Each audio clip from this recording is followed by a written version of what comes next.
C'est en Italie et plus précisément dans la ville de Florence que CulturePod s'est rendu pour amener des images du CHI, une expo mélangeant l'art et la science, faisant la balance parfaite entre le design et la recherche.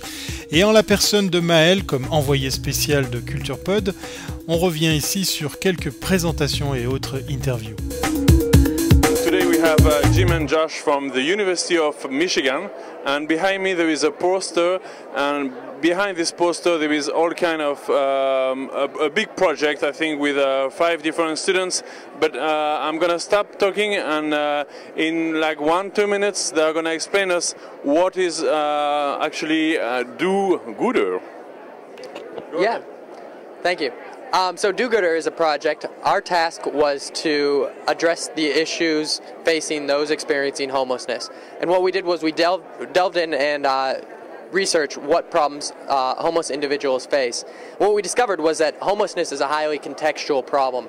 It affects people who are chronically homeless, who have disabilities or substance abuse problems. It also affects domestic violence victims. It affects people who just can't make that next month's rent. But we also discovered that there's a whole network of service organizations, both in the US and abroad, that serve these organizations. And we thought if we can find a way to benefit those organizations, that would be a great way to address the issues facing the homeless. The system doGooder has a number of features, and I'll just step you through how it might work for a potential volunteer coordinator and a potential volunteer.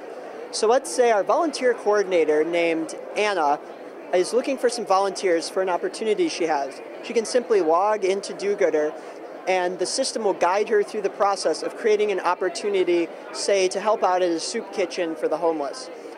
Then, once this opportunity is created and Anna has entered the relevant information, a potential volunteer like Rachel can log into the system, and the system will automatically match Rachel with opportunities that fit her location and interests and her schedule. So she might see Anna's soup kitchen opportunity and think that's something I want to do. So she'll click on the opportunity, and she will see not only information about the opportunity, but any discussion between people on the opportunity, so she could coordinate transportation and things like that. And she also will have a listing of, if she allows it, of her contacts from like her email book, maybe her Facebook account. So right when she's looking at signing up for the opportunity, she can spread it to other people she knows who will get a personalized invitation for her to come into the system and volunteer for the opportunity. And then once she's come and served in the soup kitchen, she's encouraged to share her experience with others to give a better idea of what that opportunity was like and inspire other people to do the same. L'édition 2008 du CHI de Florence était l'occasion bien de voir du Claywell, et oui, qui enregistre quelques conférences, mais également des grosses têtes d'affiche, mais pas seulement. Bien, à côté de Microsoft et d'autres oracles, on avait aussi l'occasion de faire des rencontres comme celle-ci, IO, une belle table. Let's see something about spaces. I put the cube and I put the face spaces on top, and then the contents related to spaces come up.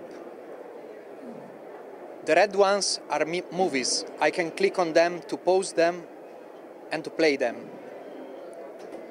Moving my fingers, I can move all the contents.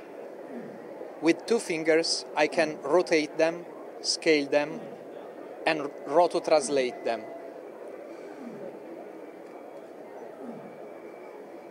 I can change and call up summon other contents. And here we are. We have a TV show, and I can put it full screen with my hands. My name is Jamie Graham, and I am from the Ricoh Innovations California Research Center, which is in Menlo Park, USA. We have a small lab there, about 20 researchers, and we do a variety of research: optics, image processing, document analysis, user interface design. Okay, only 20 researchers, and how many developers? Because I guess Ricoh is worldwide known, so I guess there are many developers behind this. Well, actually, most of the researchers do their own development, and so we're a combination of doing the research and doing the rapid prototyping. So we do have a couple of people. We do, we bring in programmers sometimes when we need the work done. We have a couple programmers in-house, but mainly the developers are doing the development work. the main component is using an SDK to the iTunes application. Yeah. All right, so we use an SDK for iTunes. To iTunes. Okay. Yes, there's an SDK, a public one for iTunes. There's a public SDK for YouTube, which we use. There's also a public one for Amazon, which we use. Right. So then we developed several visualization tools. This is one of them, which is we call the album map, which is basically a map of my whole collection. Oh, I see. This is only a little yes. part of it. Focus plus context. Okay. And I can move through this, and I can select music by clicking on it. And if I want to see the album art associated with it, I can look at that. I can see the songs that are inside, and it'll play that song for me now. I can also do things like you see here now it has a little pin showing where the current song is playing. Yeah. Well, I can resort this. I'm going to resort it by the most played artist. So now it resorts the map.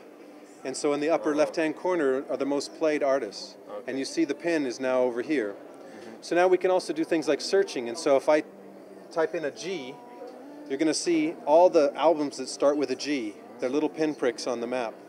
And so I can either zoom way out and see the, oops, too far, see the whole map.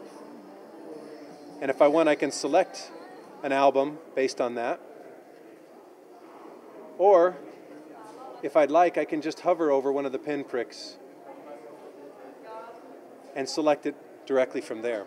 So it's a way to present your whole collection in context. So the context is either they're alphabetized, the most popular artists, genre, when they were added, but now you get a whole overview. As a 2D visualization tool. Visualization, correct. Well, the last thing I was going to say is that this tool provides a way for people to create their own cards. You saw the cards that I'm doing. And I think that's an important aspect, that any iTunes library can be converted just by dragging and dropping the links into our print dialog and then printing them. And then you've created a card. Okay. Thank you very much. I may have a last question about the image you use for the computer to recognize a song. Actually, you can see here that this is this image. And why don't you use actually image processing to recognize and classify them? I know that there are some tools for that, but maybe it's more relevant, well, it's more accurate with that. There's a couple reasons. One of them is that the QR code is much more robust and requires less processing power and is very accurate. So no training data associated with it. You recognize it immediately. The other reason is associated with that, which we want to use cell phones to recognize this. And so doing that image processing on a cell phone is hard because you have to have the data on there to recognize it. And we don't want that. We just want to recognize the code and then interpret the code. So this is we're looking at trying to find the tools that are available today that are very easy. This is a well-established. The QR code is very well known. Cell phones can recognize it. Webcams can recognize it very easily and convert it. So instead of doing image processing, that's what we're interested in.